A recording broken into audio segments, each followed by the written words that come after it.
I'm Kari Reagan, the moderator of NATSChats, and welcome to this special edition NATSChat, Tools for Self-Care to Manage Stress During COVID. I am so pleased to welcome my guest, Dr. Kristine Hurst-Wajszczuk. Thank you, Kristine, for joining us. Thank you for having me. I'm glad to be here. So Kristine teaches at the University of Alabama at Birmingham, and she is a certified teacher of Koru meditation, and also teaches a wellness course. And just share with us just a little bit about that, Kristine. The wellness course in particular is so interesting to me. Sure. Well, I first became interested in the subject of mindfulness through performance anxiety management research, which started about 15 years ago. And mindfulness became a big part of that. And then about 10 years ago, I started working with a personal trainer.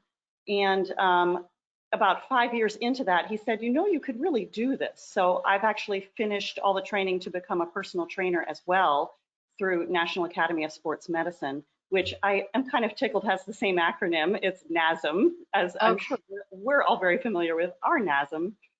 And so with these tools, I really felt like it was important to share with students how to take care of themselves, because what I was seeing more and more was their level of anxiety being very high. And that was long before COVID. So I've started teaching wellness courses for stress management through the Honors College. And from what I hear, they fill in about 2 minutes. So it seems like there's certainly a demand for this kind of information. That's wonderful that you're supported in doing that. Yeah. It's tricky. It is hard with our academic curriculum in music. They have so many courses to take. So the fact that you're creating an importance around this topic is really extraordinary. Yeah, I feel very lucky. So Kristine has a special PowerPoint for us. So we're going to do it a little differently today. She has this beautiful PowerPoint that's going to walk us through give us a lot of answers that we're all looking for. And that'll take about 40 minutes. It'll include a little meditation, and then we're going to come back and have a question time.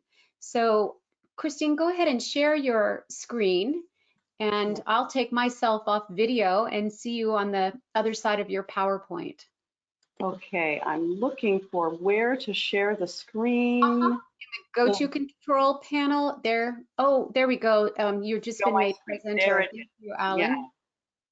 Okay, can you see it? Yes, we can. Excellent. So shall I do the slideshow? Are you seeing the big screen or just the small slideshow? Go ahead and do the slideshow. Let's see what that looks like. Okay. There we go. That better? Excellent. Yep. And I'm going to take myself off camera, Kristine, but I'm right here if anything is needed. Terrific. So the first thing I wanted to say is that it just seems like many of us are in information overload right now, and in some ways it's a good thing. You know, we've had a great deal of support through NATS and through College Music Society and through the Chronicle, and at my own university, a great number of webinars supporting our new online ventures. But I think that it's probably not unpredictable that we just might be a little bit full. So I do invite all of you to feel free if you feel like this is too much information. I am not going to walk you through every single slide, but this is going to be posted afterwards so that if you want the detailed information, say about sleep, then it's there for you. So obviously you can't pour from an empty cup. So this presentation is really about taking care of yourself first. My guess is many of us are taking care of many other people now, be it our students or our families, our children, perhaps aging relatives, but it's easy to feel depleted. So we have to get back to taking care of ourselves. So what I'd like us to think about, and I'll explore a few of these in greater detail as we go, are 6 daily questions that you can ask yourself. How am I moving today? And we will talk about exercise in detail, but I want you to just think about it in terms of moving. And if you can get outside safely, I would encourage you to do that. What normal expectations am I releasing today? This one is huge because this is not a normal time. But if you can release one expectation of what you might expect normalcy to look like, perhaps it's how my husband normally responds to me, or perhaps it's how traffic normally works, or how people normally behave at the grocery store. If we can release one of those expectations, then we're just a little more likely to be less frustrated by the current situation. How am I nourishing myself? We'll talk about food very briefly, but I would like you to think about it as nourishment in a more general sense. How am I inviting or creating beauty in my world today? I know that the beauty that I've been able to create in my world has been largely dependent on my voice students. I only have 4 voice students right now, and they're truly the light in my week, and that has been a great deal of the beauty that I've been able to enjoy during this time. But I've also been able to create it by being out in the yard and doing some planting of flowers that I normally don't have the chance to do this time of year. And I invite you all to look at how you might invite beauty into your world as well. How are you connecting to others? Many of us have a ton of Zoom meetings. That's not the kind of connection I'm talking about, but it can be one way that you can connect to, say, relatives that live across the country or friends you haven't seen in a long time. And we will talk about that a little bit later too. And what am I grateful for? It can be easy to get short-sighted about the difficulties that we're going through, and keeping a gratitude list is very helpful. And we'll talk about that toward the end. So I would like to talk about the 5 pillars of wellness, which are these, and remembering that they all work together. So first, let's talk about sleep, because that is the one thing that I'm hearing the most from most of my colleagues and my students as far as difficulties, and that is sleep deprivation or nightmares or just general insomnia. So we know the emotional consequences of sleep deprivation. Right now, probably one of the most obvious is irritability or impatience, and I know that we're experiencing that as we're in this odd situation. These are the slides that I'm going to go through very quickly, because I think these are more useful if you take some time with them another time. But obviously, sleep affects all of our systems, our immune system, our endocrine system. This is particularly important for children, and our digestive system. So as we talk about the 5 pillars interacting, this is what I'm talking about. So obviously, our sleep is regulated by circadian rhythms. Some of us are larks, where we're very productive early in the morning. Some are night owls, but most of us are somewhere in the middle. We're hummingbirds. And these rhythms cycle throughout the day. You might become a little bit more aware of that as you're home and in a different environment.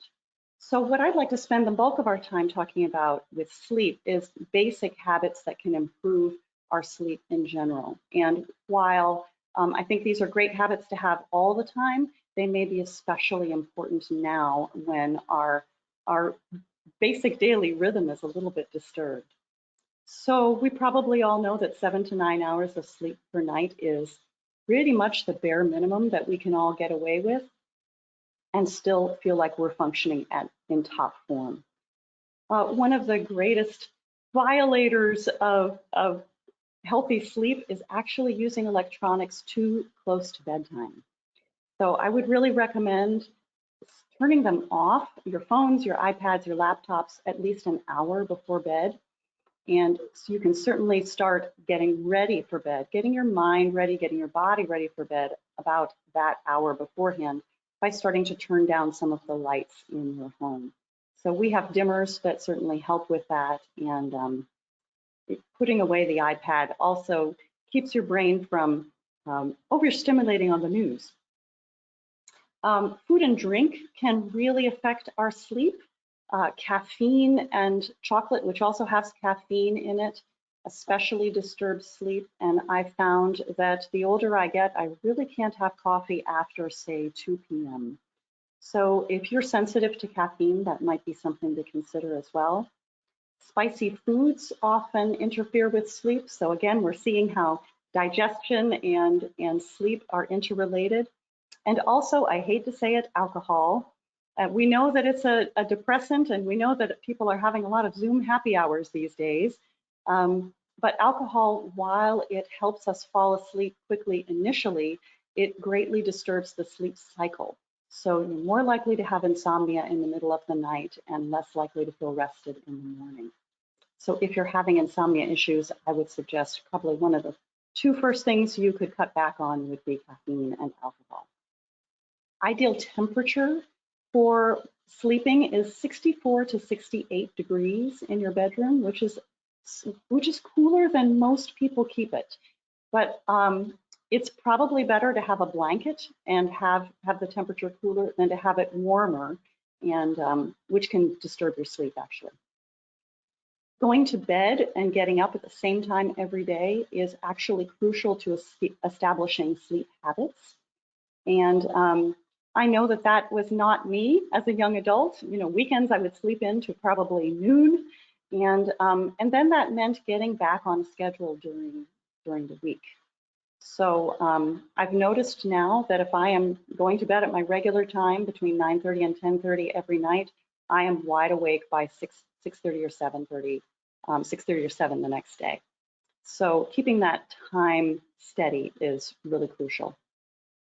Having a good mindset about sleep is also great. If you're starting to feel impatient to go to sleep or worried about not getting enough sleep, it's probably best to just get out of bed and do something else for a little while, preferably not turning on your phone or your iPad. But just feeling that sleep is a reward can certainly help ease you off to sleep. Having a bedtime routine, things that you always do right before bed, is helpful too in sort of telling your body, yes, now we're about to go to sleep. Naps can be helpful if you do have insomnia, but there is a sweet spot, and that is about 20 to 40 minutes of a nap. If you sleep any longer than that, you are likely to interrupt one full sleep cycle, which is about 90 minutes, and end up feeling groggier and not refreshed at all. So if you're going to take a nap, I would recommend 20 to 40 minutes at most. If you really had a rough night, maybe you want to do a full 90 minutes.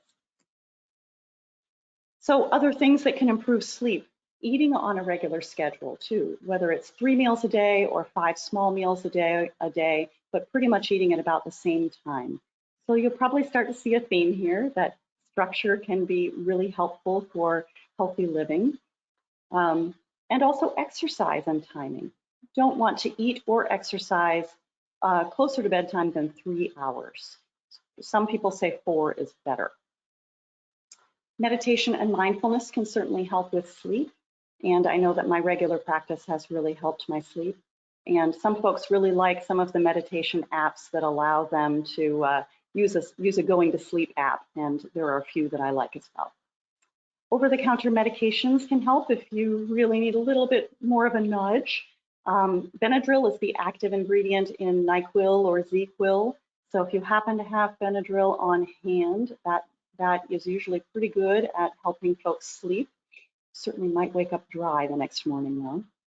And melatonin, which is naturally secreted by the pineal gland, but which decreases as we get older, is helpful, and you can get that over the counter. And some folks like to pair that with magnesium, which helps relax muscles. Cognitive behavioral therapy is also helpful for sleep, and I believe there's going to be a webinar on that very soon. So let's switch to nutrition. My dear friend Arlene Schrut likes to say that she chooses foods based on what helps her do her best work. And I really think that's beautiful, because if we always keep in mind what we're trying to do and how we want to fuel our work, that might help us make healthier choices. And certainly during this time, I know that a lot of us are consuming simple carbs, and I am not alone in that, I think. But trying to balance it out with healthier choices is going to help us feel happier, preferably more calm, centered, and focused. So you might experiment with what makes you feel that way. So they've always said that breakfast is the most important meal of the day, and indeed it is. It is breaking the fast. Hopefully you haven't eaten anything since 6 or 7 or 8 the night before, and blood sugar is at its lowest point in the morning. So if we were to skip breakfast, then we are more likely to either overeat later or to make less healthy choices. I know that my favorite thing to eat in the morning would be a coffee and a wonderful croissant, and that's probably the worst choice because that would spike my blood sugar, which would then have a crash, and then following the crash, I would probably indulge in more overeating and more simple carbs. So it's important to have something that has protein in it at the very beginning. My choice is Lean One. I usually have a protein shake in the morning with unsweetened almond milk and frozen blueberries. And then I don't have to think about chewing first thing in the morning, which is great. If you're a cereal person, Kashi makes some wonderful cereals with some good protein quotients in there. So if you are a cereal person, those are options. Of course, there are many more. Eggs are always great for protein. I tend to prefer things that are uncooked in the morning. So I might hard boil a bunch of eggs and then just have a few for breakfast. So those are some options there that you might consider.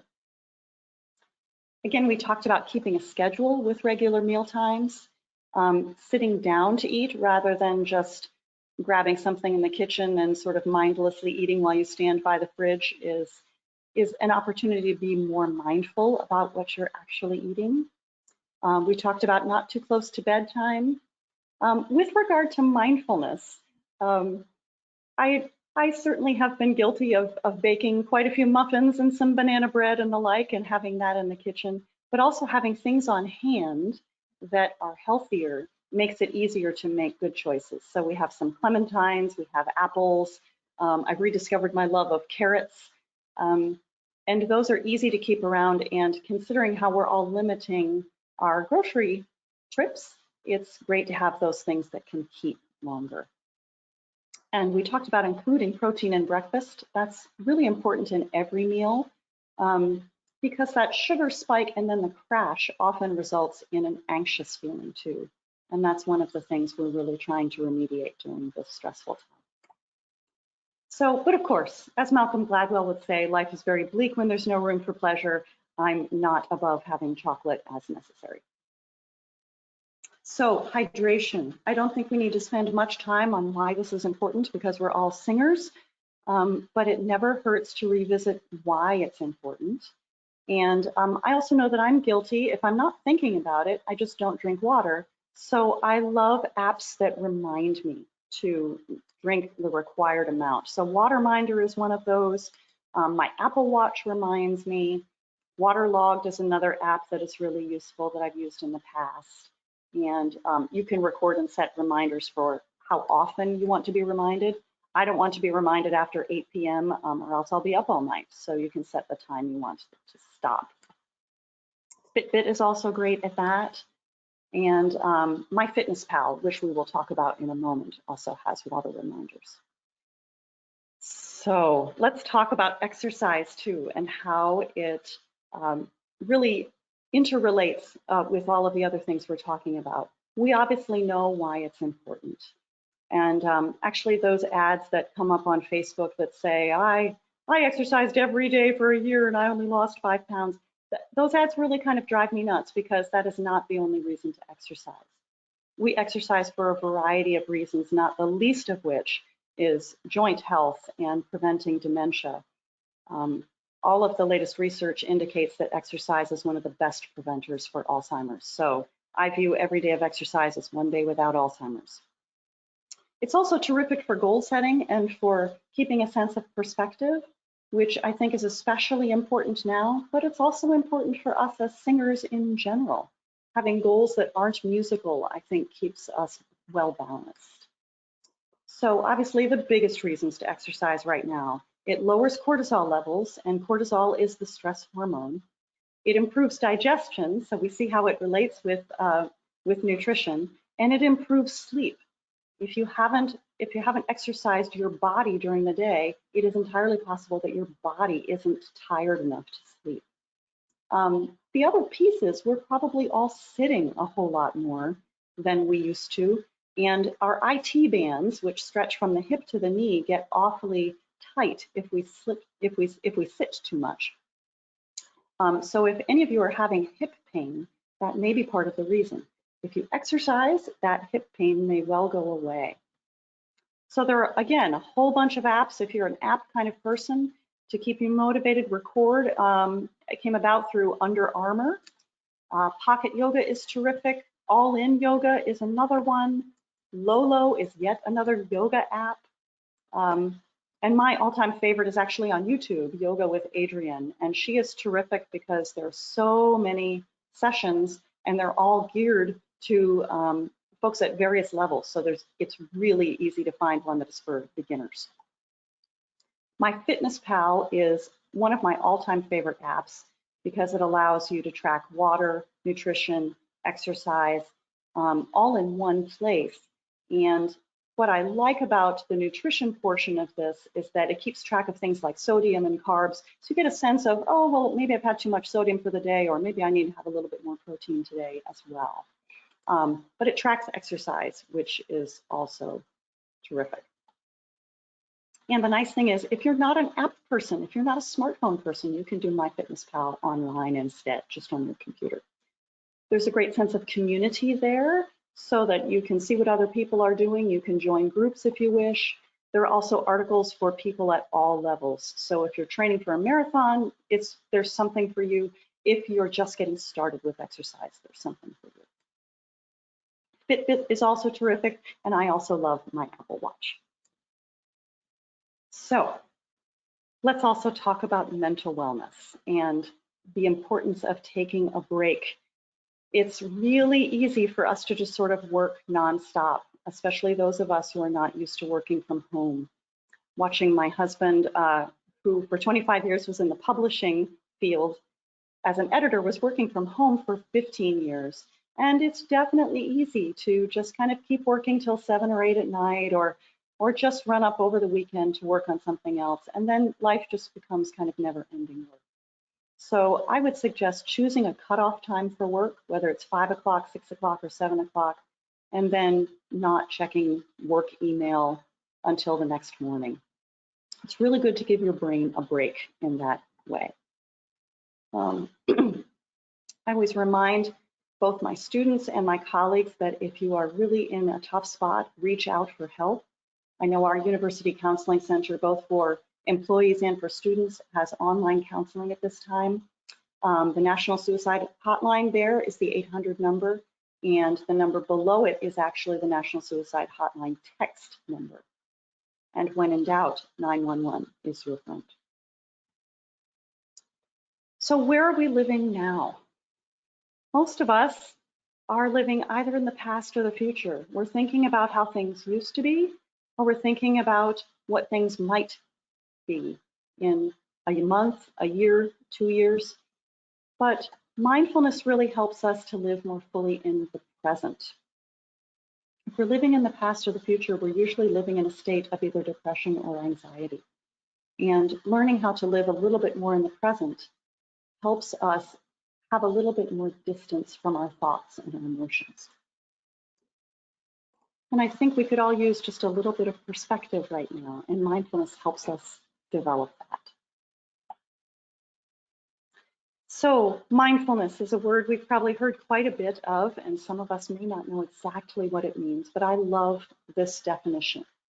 Mindfulness is learning to pay attention without judgment to a present moment experience. And the key to that is the without judgment piece, just paying attention. So there are many ways to rest, and I often think of meditation as an opportunity to rest. We can certainly rest in this traditional position. Personally, my knees can't handle that anymore, so you can certainly rest in a chair, and that is perfectly acceptable. You can also meditate in constructive rest position, as in the Alexander techniques, constructive rest, semi-supine. The Important piece is having your knees bent, because otherwise that puts a good deal of stress on your low back.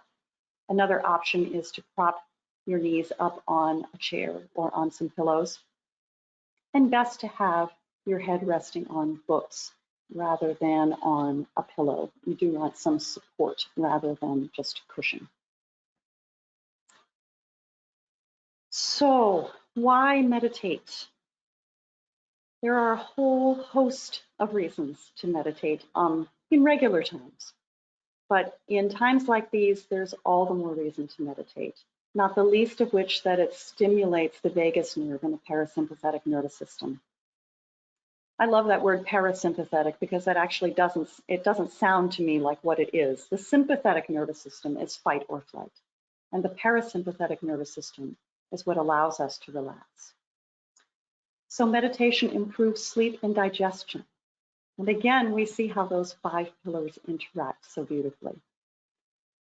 Some studies indicate that regular meditation results in up to 16% better short-term memory recall. Usually what I ask my music students is, who would like to go from an 84 on their next music theory test to 100 without studying more? And they usually say that they would like that very much. I wouldn't be surprised if many folks are noticing that things like short-term memory or ability to concentrate have been affected by the pandemic. That's what stress does to us. So by reducing stress through meditation, we might be able to reclaim some of those things. Meditation also helps with emotional regulation. Folks may be feeling more irritable, more short-tempered, more emotional in general because of the stress of the situation, and certainly this helps that. This also helps us develop sound judgment, and this is because the hippocampus portion of the brain actually thickens with regular meditation.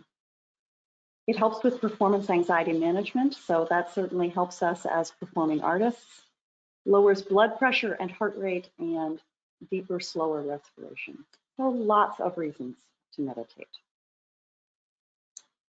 I always find it vital to note to my students what mindfulness is not, because I think many of us may have some preconceived notions about this. It's certainly not a religion. You can practice any religion or no religion at all and meditate. Mindfulness is not just for folks that are sort of innately talented at being somehow more zen than the rest of us. It's a skill just like anything else that anyone can develop.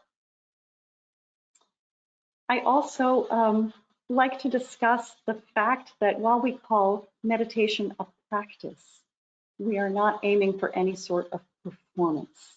It is not a destination. It is something we simply do every day for the doing.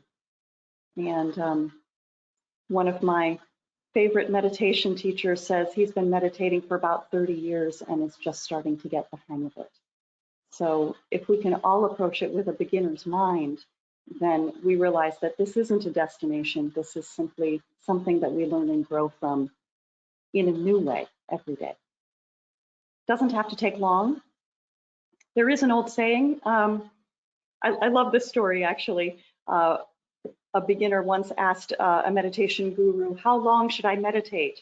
And the guru replied, an hour a day. And if you don't have time, you should definitely meditate for 2 hours a day.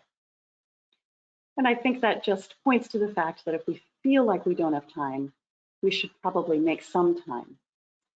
But you can reap the benefits of meditation with only 10 to 20 minutes a day.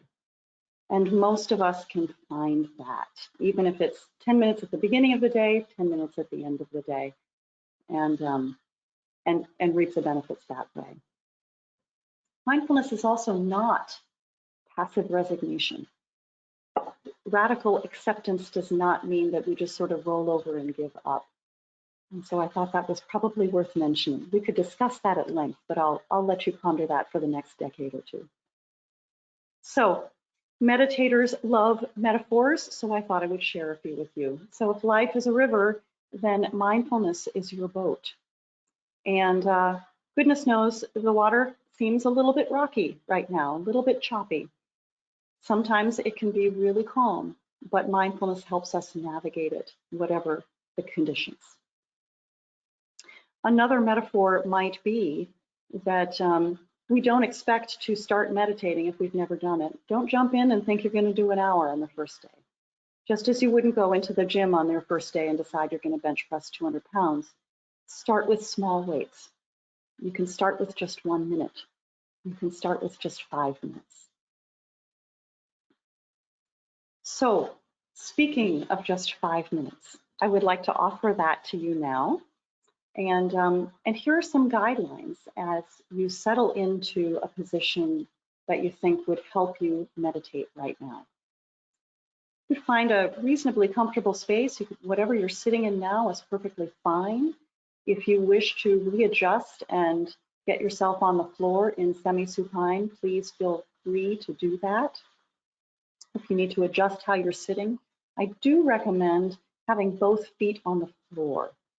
So some of us are really comfortable with our legs crossed. After about 5 minutes, you would probably feel the need to switch. So starting with both feet on the floor is helpful. Some folks do like guided meditations, and I have a few favorite apps that I will share later, or have an ambient sound in the background. I will not have an ambient sound for you today, but I often like rushing water or ocean waves just to block out any other distractions. One of the useful things about some of the apps is that you could have a timer or something to signal the end of the meditation, just in case you happen to fall asleep. And it's also not as useful to be checking the time to see how long you've been meditating. Here's where I would like to offer a few options to you. What we try to do in meditation is to find an anchor for our attention. And that can be as simple as the sensations of the breath. It can be the sensations of inhaling and exhaling. For some people, they need something a little bit more concrete to hang on to. So I encourage you to count if you wish. I like to subdivide being a musician. So I like to think the word and on inhalation and 1 on exhalation. And on inhalation, 2 on exhalation. You can count up to 5 or up to 10 and then back down to 1. With the understanding that you will probably lose count at some point, and that's perfectly normal and acceptable. And then you could just start at 1 whenever you realize you've lost count. And lastly, I would invite you to release any expectations that you might have about meditation. It's not terribly helpful to go into a meditation hoping for a great meditation, hoping for a truly transcendent experience, but rather to go into your meditation with a sense of curiosity and a sense of wondering just what's going to happen, a beginner's mind, a childlike sense, if you will. So, if you are all ready, I would like us to try this on just for 5 minutes.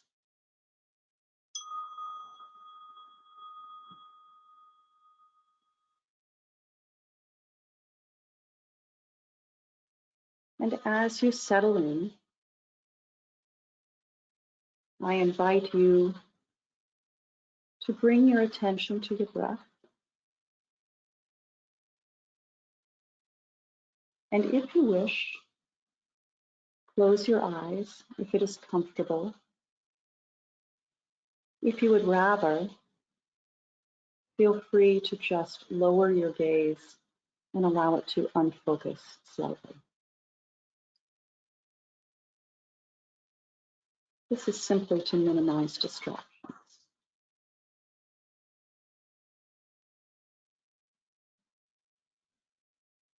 And as you observe your breath, notice where it is most evident to you. Is your breath most noticeable in the sensations of air entering and exiting your nose? or the movement of your belly or of your chest.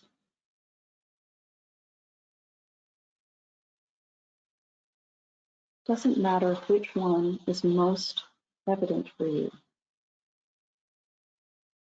but whatever one is clearest for you right now,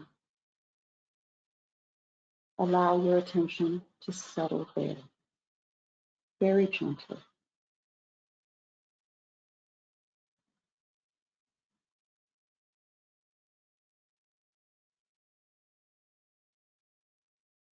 And realize that we're not controlling the breath, neither its speed nor its depth. We're just observing with a sense of gentle curiosity.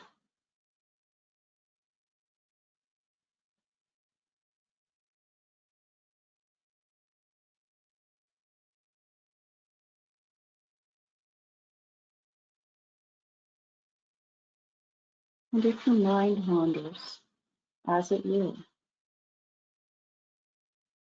very kindly and gently return your attention to the breath.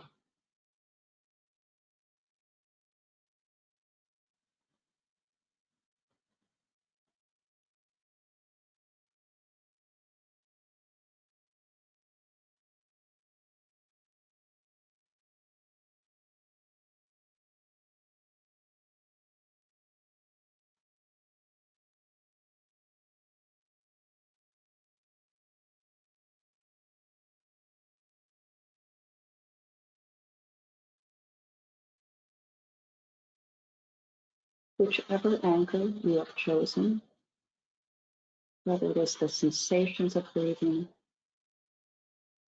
or counting, you can always return to it when your mind wanders.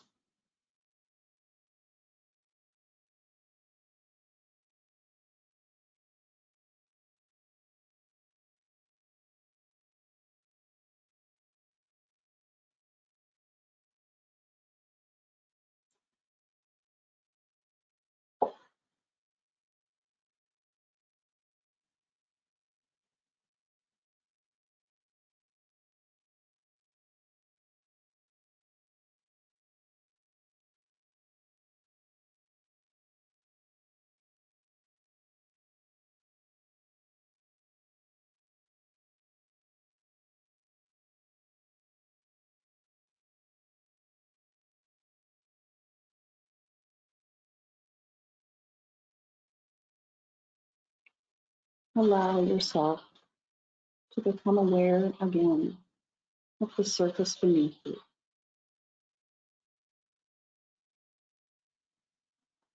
of the sounds around you, of the sensation of air on your skin. And in a few moments, when you hear the bell, resolve to bring this level of attention to all of your daily activities.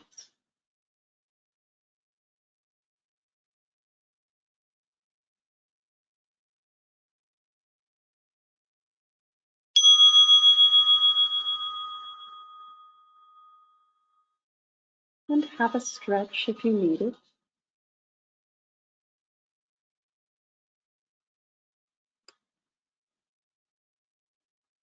And in just a few moments, we'll have an opportunity to talk about that.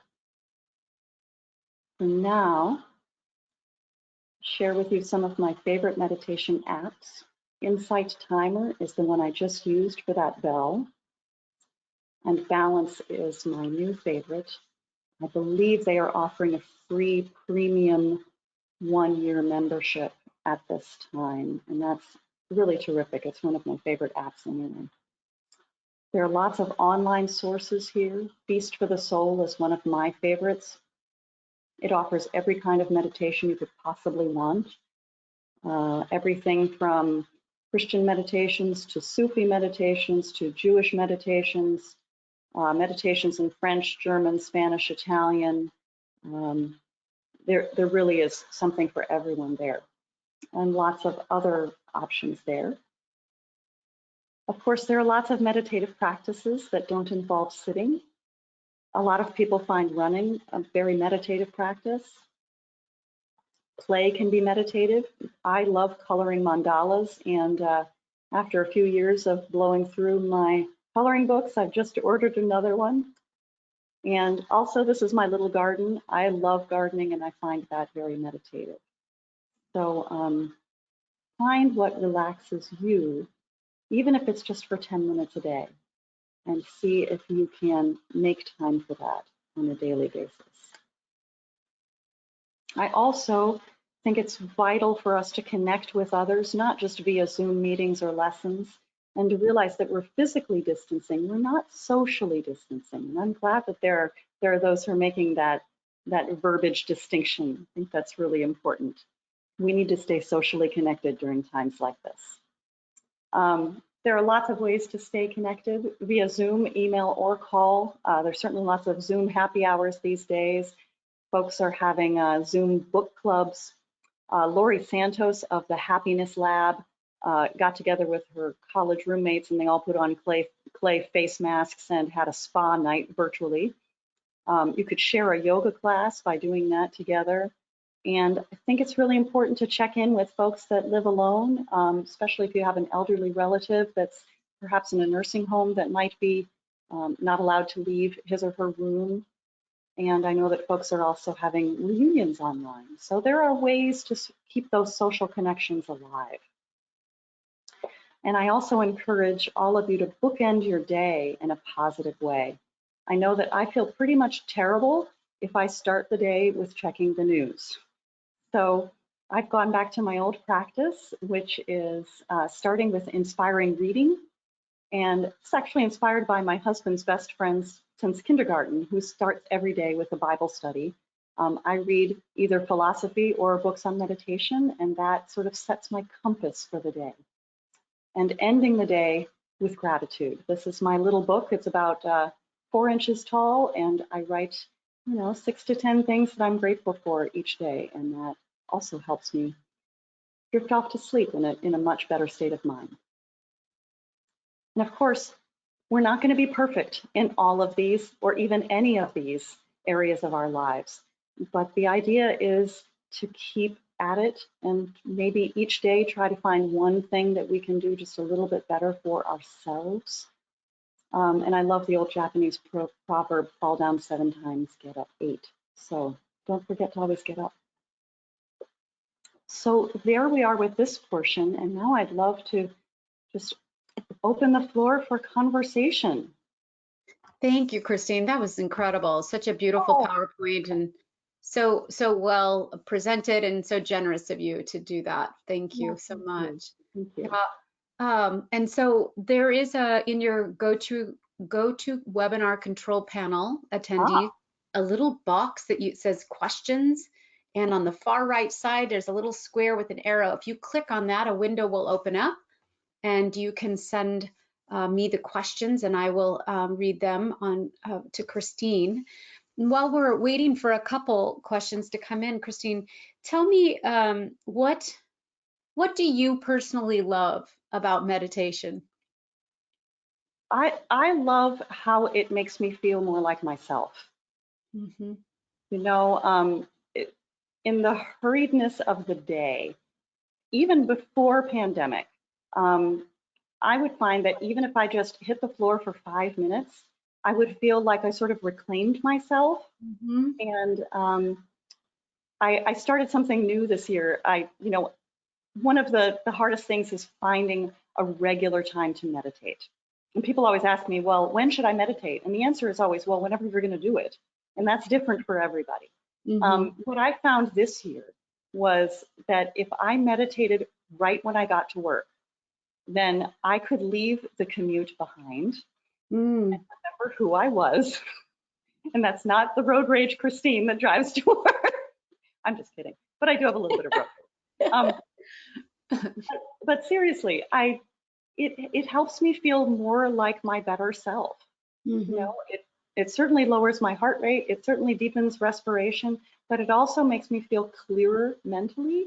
Mm-hmm. So it's one of those things I just can't miss every day now. How long have you been practicing, intentionally practicing? And Well, kind of off and on through my whole life, actually. My mother taught me deep breathing exercises back in 2nd grade when I didn't want to get on the school bus because there were 2 nasty girls that used to beat me up regularly. Kind of wish she had actually taught me karate instead, but um, but so that became a regular part of my life early on, and then I kind of got away from it, and then I came back to it in college, and then I kind of got away from it, and then I came back to it in my doctoral work. I would say really regular for about the past 5 to 10 years. Okay. Mhm. Do you find this is part of your wellness class? You teach meditation to your Very students. much. What kind Mhm. of feedback do you get from that generation of student? And Surprising. Almost every, no, I would say every single class I've had, the comments almost always center around how the meditation unit, which is a month long, changed their lives. mm-hmm. And that kind of blew my mind the first time I saw that. But it is the same comment that keeps coming back. Mm-hmm. That That they doesn't feel surprise better, me. that everything's better. Yeah, yeah. Yeah, there were a couple points you made that I thought, that's directed at me. I Anyone didn't mean it to. no, anybody who knows me knows I'm, like I said before, I'm your target audience and probably your most resistant. But I think to your point, there are different ways that we can find to meditate. True. I find my walks with Oliver, and in fact, I do it to stay in the present. I do a little game with myself where I have to find 3 things new that day on my walk, and I as the love that. seasons change, then I knew, like right now it's more fun because flowers are blooming. Yeah. That's about as close to meditation as I get, but I'm very proud of that. That's totally meditation, and that's absolutely mindfulness. I say Because it's bravo. about being present, right? It's that. Absolutely. Yeah. And you know what? This guy's my friend because every once in a while he tells me it's time to breathe for 1 minute. And it's so easy to go dismiss. But, when I click on that 1 minute, I always feel better. Mm-hmm. And we always have that at our disposal. So easy to forget. Well, we always have our breath, and that is our grounding to the present. Have you found your meditation practice change during this COVID time period? It has. It has. Just as I think my sleep has changed, generally speaking, I'm sleeping all right now. But for the first couple of weeks, there was a lot of insomnia. Mm. And then I gave up my Zoom happy hours and I'm sleeping a lot better. But I'm also finding my meditation it goes by really fast, which tells me I really, really needed it. Mm-hmm. I also find that I need an anchor, perhaps more than at other times in my life. Mm-hmm. So I'm doing a lot of counting during my meditation right now. And you just pointed to your watch. Which app do you? Apple Watch. Apple Watch. Which app is your go-to for that? Or is that just a 1 minute thing on Apple? I don't have an Apple Watch. Yeah. The 1 minute thing is an app that comes on Apple, but my favorite app is actually called Balance. And my favorite guru on Balance is a man named Ofusu, who has a wonderful speaking voice. Mm-hmm. And I can imagine that a lot of the folks on this webinar would have their preferences with regard to speaking voices too. Mm-hmm. Janine Hawley says, I really appreciate how you advised us to start slowly and be patient with ourselves, beginning to meditate. Thank you for reminding us to give ourselves grace. Absolutely, absolutely. Our minds are going to wander, and that's not just during a pandemic. They're going to wander all the time. Mm-hmm. And what's so beautiful about meditation, I think, is that when we offer ourselves grace and when we're gentle with ourselves during meditation for doing something perfectly normal, like thinking, then we tend to be a whole lot more gentle and forgiving with the people around us as well. Mm-hmm. Mm-hmm. Earlier, Edri, forgive me, I accidentally deleted the question, but she asked about how far our devices should be away in the evening. to get the rings? Am I asking that, Edri? I know you'll correct me if I'm wrong. No. Yeah, well, I think there's ongoing research with regard to that. There are those who cannot resist the impulse to pick up the phone if they happen to wake up in the middle of the night. In that case, I would say put it in another room. And I know there's certainly some research with regard to the waves that are emanated from a phone. But I really like my phone for an ambient sound. So I keep it in the room just for, the sound of rain. We have enough highway traffic noise that seems to have picked up over recent years. So I need to block that out. And that's what I use my phone for. Okay. And another question. She says, me too. just the sound. So let's just take a few minutes and talk about this unbelievably unprecedented time we're in with COVID right now. So what are you noticing amongst your colleagues and students that are specific stresses related to this situation? Yeah, well, there have been a couple. Students, I think, found some of the stressors were with regard to classes going online, because and I say this with great compassion for all of my teaching colleagues. Some people are good at it and some people aren't, and a lot of us are under stress anyway to try and make it happen. But on the other end of our stress is a student who's still trying to learn. And I think there's a whole range of effective and ineffective teaching that happens at this time. And I'm also speaking on behalf of my student, my husband, who is also a student, who is taking biology with a professor who is fantastic and has offered all sorts of extra materials so that he's not just relying on pre-prepared online lectures.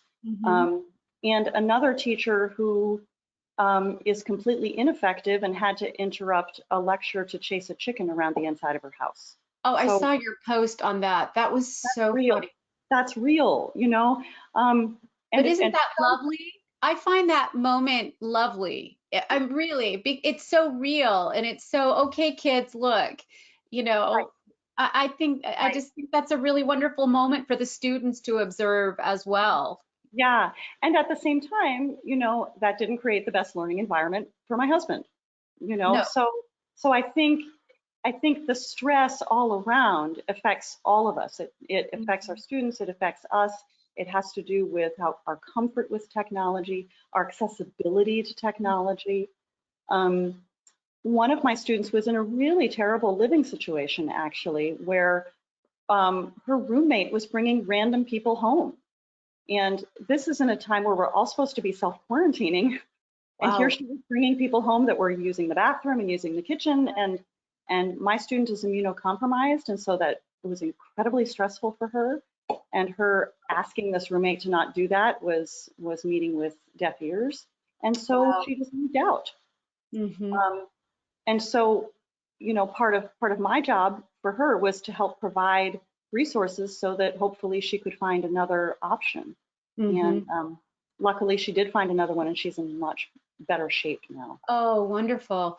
I think I'm reminded of that all week as I, pop onto 35 different Zoom meetings with students, and everybody's environment is different. Everyone's circumstances are different. And I think we have to remind ourselves, even as adults, if we've got our environment controlled and as joyful as it can be in this circumstance, not everybody has that privilege. Right. Yeah. I feel very blessed to be able to shelter in place and order my groceries. And I know that not everybody has that option.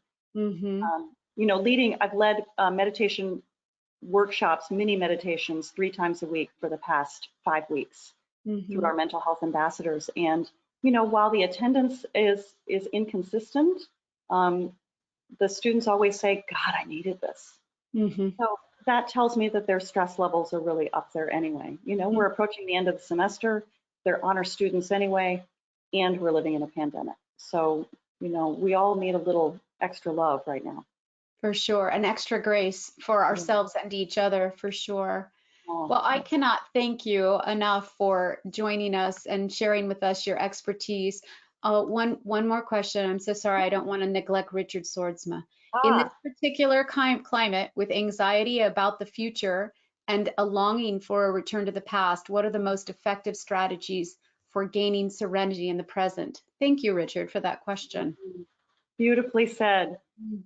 Well, I think your question actually has the answer embedded in it. We can't go to the past. The past is probably, like it usually is, in the past. And in all likelihood, when all of this is over, we're going to have a new normal. And I think releasing the expectations that we're just sort of going to reclaim what we had before is the first step to getting some sort of serenity now.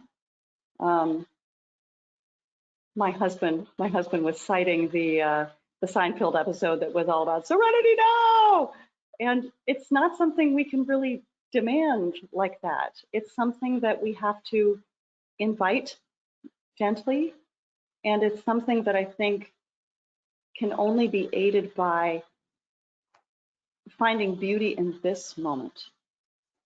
And as stressful as this moment is, when we take the little bit of time that we have to meditate and just be with our breath and be in the present moment, most of us are okay.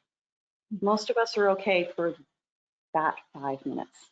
Mm-hmm. And if we can reclaim those 5 minutes or those 10 minutes and just be present, or when you go for a walk with your dog and you're present and you find those 3 new beautiful flowers, that's how we reclaim our serenity now. Mm-hmm. And I think that's the best we can all hope for at this point.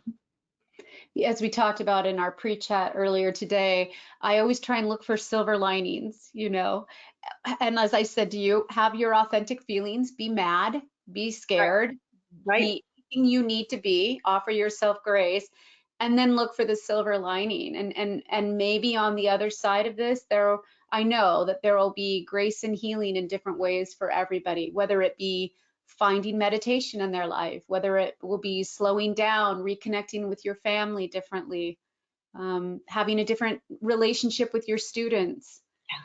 I think there's lots of potential to look for the silver lining. I couldn't agree more. I found, this time of year is usually so busy with concerts, which I have never begrudged. I love going to all of the concerts at the end of the semester. But one of the things I missed by going to all of those concerts was the blossoming of spring in the South, because I never had time to be in my yard or to garden.